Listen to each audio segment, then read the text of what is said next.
जो फैमिली होती है ना, ये तस्बीह की तरह होती है। और हमने देखा है कि जो ये जो है ना तस्बीह के ऊपर वाला हिस्सा, ये माँ बाप होते हैं। जब ये चले जाते हैं ना, तो अपने भाई बहनों को जिस तरह तस्बीह के दाने बिखरते हैं ना, इस तरह बिखरते देखा है।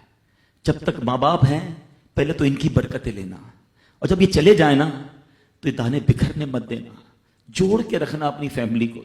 ये फैमिली, यही तो प्यार है जिंदगी में, है? थोड़े से पैसों के लिए भाई बहन लड़ते हैं, जायदाद के लिए भाई बहन लड़ते हैं, थोड़े कारोबार के लिए लड़ते हैं। अरे कुर्बान कर दो, कोई बात नहीं, भाई को थोड़ा ज्यादा चला जाए, बहन के मेरी बहन के घर में ही जा रहा है ना, ये तेरा है, ये मेरा है ना, किया करें। ये घर की मोहब्बतें आपको बहुत सारी बीमारियों से बचाती हैं। हदीस पाक में आता है, जिसका मजमून है, जो चाहता है कि उसकी जिंदगी में इजाफा हो जाए, उम्र में इजाफा हो जाए, बुरी मौत से बचे, उसे चाहिए कि वो सिला रहमी करे। सिला रहमी क्या है? अपने रिश्तेदारों के साथ अच्छा सलूक। और रिश्तेदारों में द क्लोजेस्ट फैमिली मेंबर जो है, वो भाई बहन है, वो माँ बाप हैं, बीवी बच्चे हैं। अरे इनको छोड़कर दुनिया से मोहब्बतें जता रहे हो?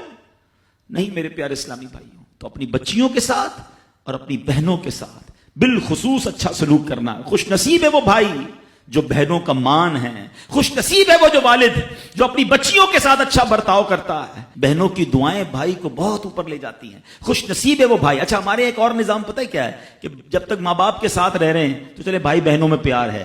अब भाई बहनों में शादी हो गई, सबकी शादियां हो गई और माँ बाप चले गए, तो अब नॉर्मली लोग अपनी बहनों को इग्नोर करते हैं। अब यार मैं तो अपनी बीवी को देखूंगा, अपने बच्चों को देखूंगा, अपनी कमाई को देखूंगा। नहीं, अब भाई का काम है कि वो वालिद का किरदार अदा करे, बहनों को ये एहसास दिलाए कि तुम्हारे माँ बाप चले गए हैं मगर तुम्हारे भाई जिंदा हैं, हर मुश्किल में तुम्हारे भाई तुम्हारे साथ खड़े होंगे। कभी बहनों को ये रियलाइज मत कराना कि वो अकेली कहीं किसी प्रॉब्लम में हो, तो वो अकेले में सोचे कि मेरे माँ होती तो मैं किससे माँ से बात कर लेती, बाप होता तो मैं बाप से कह देती, भाई को क्या कहूं, वो तो सुनता ही नहीं है ऐसे भाई आज भी कि बहनें उन्हें अपना दुख भी शेयर नहीं करती हैं, बल्कि भाइयों को पड़ी ही नहीं है बहन किधर गई। ये मत करना। अगर तुम अपने माँ बाप की रूह खुश करना चाहते हो ना, तो भाई बहन जुड़ के रहो, भाई बहनों में प्यार रखो। ये पैसा सब कुछ नहीं है।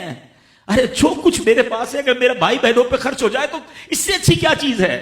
ये याद रखे, जो सोशल मीडिया पे हजारों फ्रेंड बनाए बैठे ना, कि मेरे 5000 फ्रेंड तो मेरे 10,000 फ्रेंड, किसी दिन बिस्तर पर पड़ोगे ना अस्पताल में, तो उस बिस्तर के किनारे तुम्हें तुम्हारे भाई बहन ही नजर आएंगे।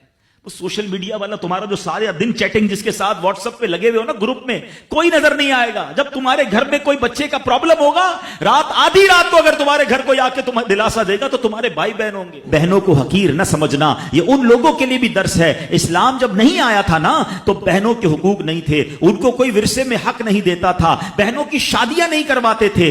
मगर आज भी कुछ कबाइल सुना है ऐसे हैं, आज भी बदबख्त कुछ लोग ऐसे हैं जो बहनों के हक दबा लेते हैं। अरे बहनें तो गमगुसार होती हैं, बहनें तो भाइयों का मान होती हैं। अरे बहनें होती हैं तो घर में रौनक होती है। अरे बहनों को इज्जत दिया करो, बहनों को प्यार दिया करो। अल्लाह के हबीब फरमाते हैं, ऐसा भी हुआ कि कुछ लोगों की माँ बाप जल्दी चले गए, अब भाई पर बहनों का बोझ है। एक सहाबी के बारे में आता है, उनकी 6 या 7 बहनें थी, और सुभान अल्लाह, वो अपनी बहनों को उन्होंने पाला, अपनी बहनों को बाप बनकर पाला, उनके बालों में कंघी भी करते थे। और जब बहनों की शादियां हो गई, बहनें बड़ी हो गई, अपनी शादी ताखीर से की, और शादी भी किसी बेवा से की। पूछा गया कि क्यों बेवा से शादी की? कहा मेरी बहनों को एक मां की हाजत थी, मैं कोई जवान लड़की ले आता तो बहनों का क्या होता। अल्लाह अकबर, ये सहाबा का अंदाज। और आज जो बहनों का हक दबाते हैं, आज जो बहनों को जलील करते हैं, न करना। हमारा इस्लाम बहनों से मोहब्बत का दर्स देता